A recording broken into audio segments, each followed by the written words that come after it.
Let's head back up to Michigan and review our latest preservation project that we started in late 2023 and completed in 2024.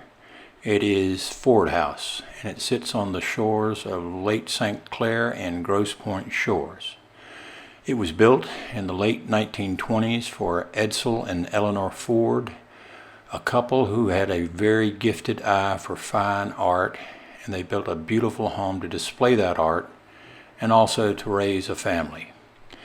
The house was designed by Albert Kahn, and it was done in the style of the Cotswolds, very quaint area of England. It's about 35,000 square feet and is arguably one of the most handsome homes in this country. As I said, it was completed in the late 20s, and the Fords occupied it and lived there for many, many decades. Let's go inside and get a look at some of the rooms. The rooms that we were working in were all on the first floor, and they included the gallery that you're seeing here, Edsel's study, the dining room, the morning room, the library, the drawing room, and the cloister. And as you can imagine, they had some very, very handsome old wood floors. The first floors that you're going to be taking a look at here probably go back several hundred years.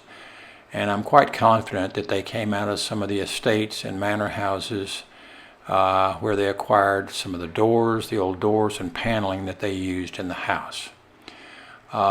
These floors were being taken up and repurposed after they'd had probably a pretty distinguished life in England.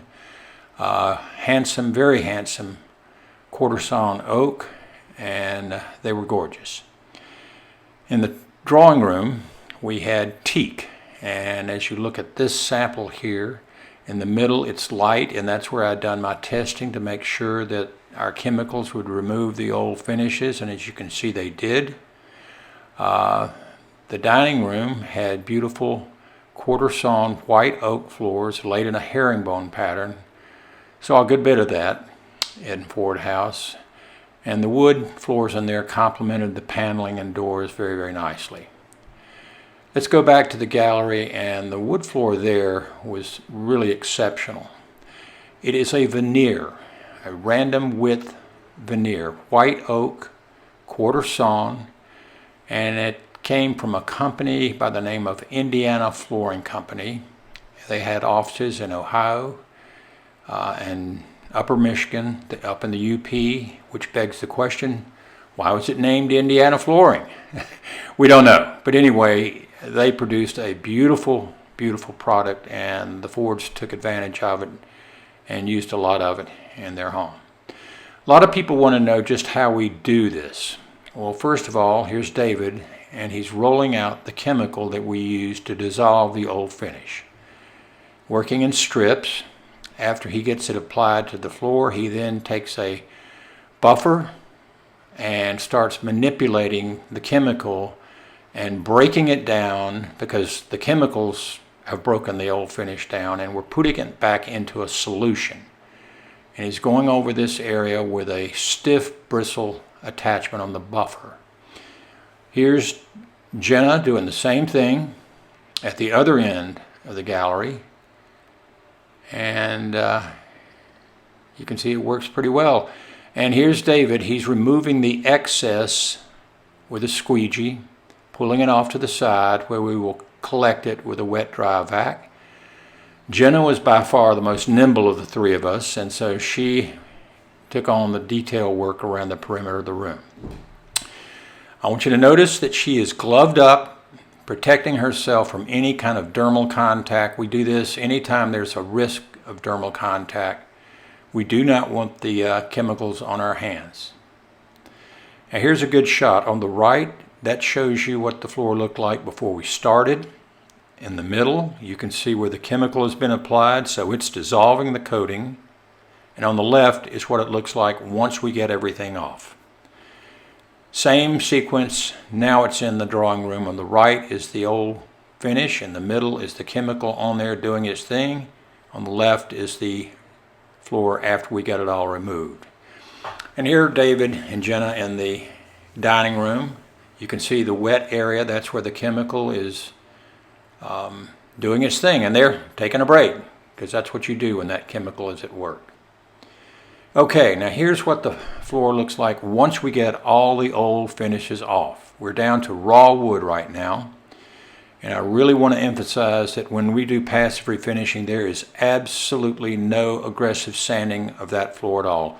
Matter of fact, we didn't even have sandpaper on the job site at all. Wasn't in our van. Here's that old wood in the library. This probably 200 or 300-year-old wood, slow growth, quarter sawn oak. It was just drop dead gorgeous.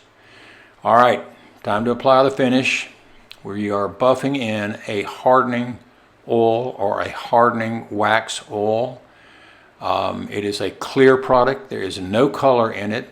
This is in the drawing room, and you can see the handsome color that the wood is turning to. That's because it's just a clear oil going on teak, and that's how the teak responds. This is what the drawing room looked like when we got through with it. This finish does not have any kind of buildup like a regular coating would. The oil is absorbed down into the wood, and then it dries and hardens there. Here is Jenna. She's buffing it in the gallery. She has developed into a real proficient restoration artist. Very proud of Jenna's work. And then this is what it looks like when we got finished in the gallery. The oil has been soaked into the wood. It is dried. There's no film formation like a coating would give you. Very, very handsome look. Now let's go back and take a quick look. This is the cloister. On the right, you have the original finish. On the left, this is after we remove the old finish and you're down to the bare wood. Then we make the application of the drying oil, and as you can see, it's a very, very handsome look.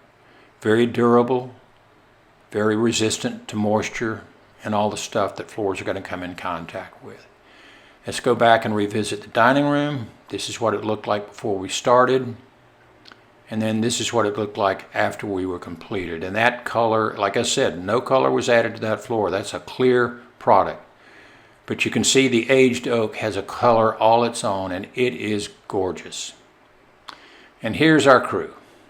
There's the old man, me on the left, Jenna in the middle. She is a Detroit native, and she acted as our guide on many occasions, and that's my younger brother David from Charlotte, North Carolina on the right. We had an absolute great time up in Detroit area, in the Grosse Pointe area, and I have to say that if you ever get a chance and you're in the Michigan area, you absolutely have to go visit Ford House, because it is hands down one of the most beautiful houses I've ever been in. Here's information on Rosebud Company, where to go look at our website, and then get in touch with us if you'd like. Thank you. Take care.